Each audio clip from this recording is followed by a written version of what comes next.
Hello. This is you. And this is inside of you. Let's take a further look.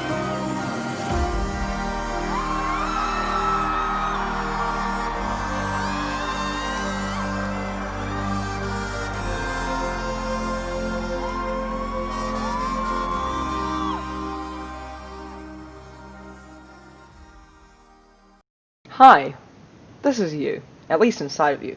Allow me to explain. This is your mouth.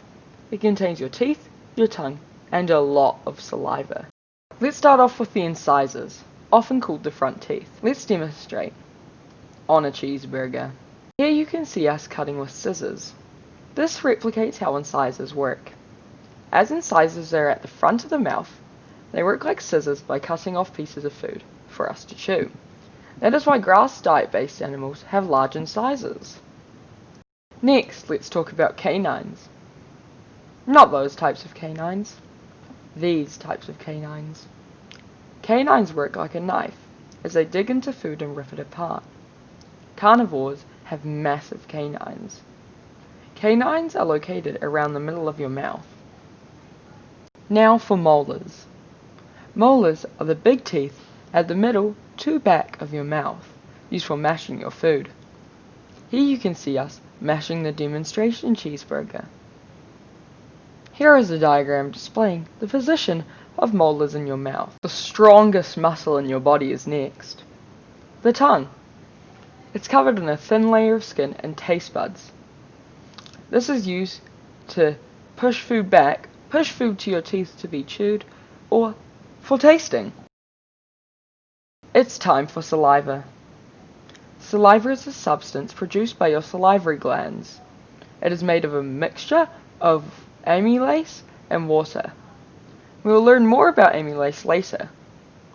We produce 1.5 liters of saliva daily, meaning every year we make about 547 liters of saliva.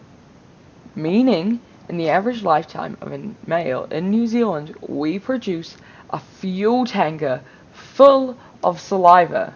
Now our cheeseburger goes down our peristalus. It travels down due to muscles on the walls of the peristalus contracting, causing the food to be squeezed down. A mixture of food and saliva is called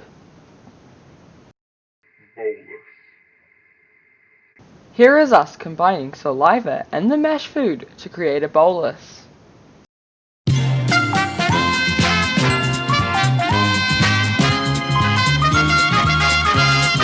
Amylase is a part of saliva. Amylase cuts complicated starch pieces into simple sugars. Here is us making saliva with amylase from pig salivary glands. Next is pepsin. Pepsin cuts proteins into simpler amino acids. Now trypsin. Trypsin cuts proteins into even simpler proteins for the pepsin to deal with. Lipase processes and transports fats and oils. Hydrochloric acid is inside the stomach. It disintegrates food and turns it into chyme. Here is us making our chyme. Hydrogen bicarbonate is released from the pancreas to the stomach to assist with calming down the hydrochloric acids. Mucus also helps keep hydrochloric acids from eating the stomach. Altogether, these are known as chemical digestion.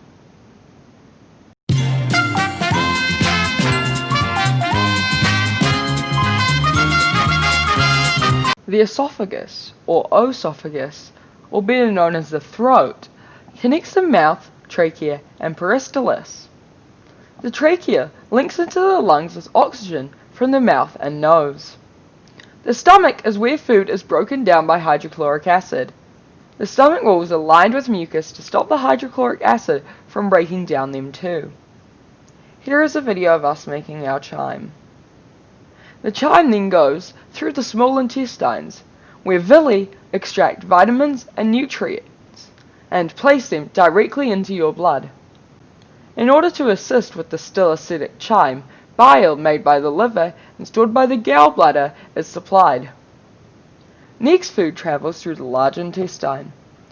Here moisture is extracted and supplied directly to the blood. Finally is the rectum. The rectum stores feces until it is full.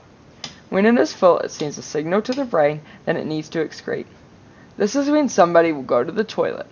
If the large intestines took too much moisture, you become constipated. If the large intestine didn't take enough, you have diarrhea.